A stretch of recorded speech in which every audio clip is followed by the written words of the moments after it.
अस्सलाम वालेकुम। आज हम देखेंगे न्यूक्लियस क्या होता है और उसके कंपोनेंट्स कौन कौन से हैं।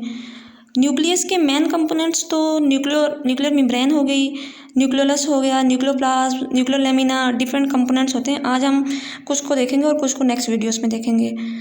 सबसे पहले न्यूक्लियस क्या होता है। ये सेल की सेंट्रल ऑर्गेनेली है जो कि होल सेल को कंट्रोल कर रही होती है। मोस्टली फंक्शंस जो सेल के अंदर परफॉर्म हो रहे होते हैं वो न्यूक्लियस कंट्रोल कर रहा होता है, ठीक है।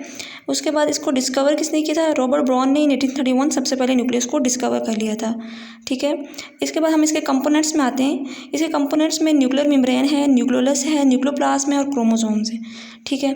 न्यूक्लियर मेम्ब्रेन एक्चुअली ये न्यूक्लियर मेम्ब्रेन जो है वो डबल मेम्ब्रेनस होती है, तो इसलिए हम इसे न्यूक्लियर इन्वेलप भी कहते हैं, ठीक है। डबल मेम्ब्रेनस में आउटर मेम्ब्रेन होती है, इनर मेम्ब्रेन होती है, हमें पता है। आउटर मेम्ब्रेन जो है वो एंडोप्लाज्मिक रेटिकुलम के साथ कॉन्टिन्यूस होती है और एंडोप्लाज्मिक रेटिकुलम हमें पता है जाके फिर सेल मेम्ब्रेन के साथ अटैच हो रहा होता है कुछ सेल्स में, ठीक है। उसके बाद इनर मेम्ब्रेन होती है, इसने न्यूक्लियर कंटेंट को इंक्लोज किया होता है।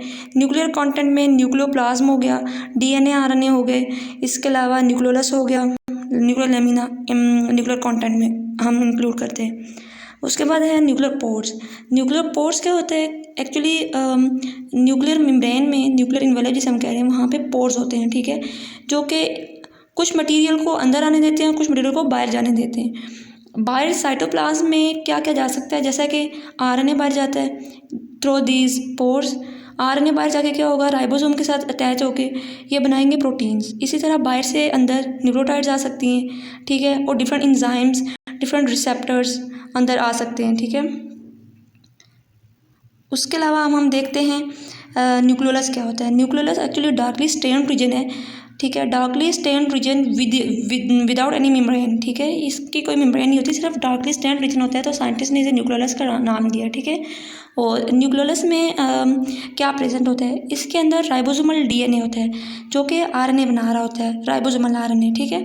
हमें पता है आरएनए की तीन टाइप्स होती हैं, मैसेंजर आरएनए, राइबोसोमल आरएनए और ट्रांसफर आरएनए। और जो राइबोसोमल आरएनए है वो न्यूक्लियोलस के अंदर बन रहा होता है बाय राइबोसोमल डीएनए।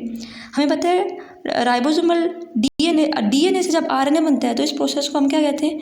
ट्रांसक्रिप्शन। और डीएनए से जब डीएनए की कॉपीज बन रही होती है उसे हम क्या कहते हैं? रिप्लिकेशन, ठीक है। डीएनए से आरएनए बन रहा होता है बाय ट्रांसक्रिप्शन। राइबोसोमल डीएनए से जो राइबोसोमल आरएनए बन रहा होता है वो न्यूक्लियोलस में बन रहा होता है, ठीक है। इसके दो रीजन्स होते हैं न्यूक्लियोलस के, पेरिफेरल ग्रेनुलर एरिया होता है और सेंट्रल फेब्रल एरिया होता है, ठीक है। जो ग्रेनुलर एरिया होता है उसे हम कहते हैं, वहाँ पर क्या प्रेजेंट होता है? राइबोसोमल सब यूनिट्स प्रेजेंट होते हैं, ठीक है, क्योंकि यहाँ पर राइबोसोम्स बन रहे होते हैं मोस्टली, हम कहते हैं।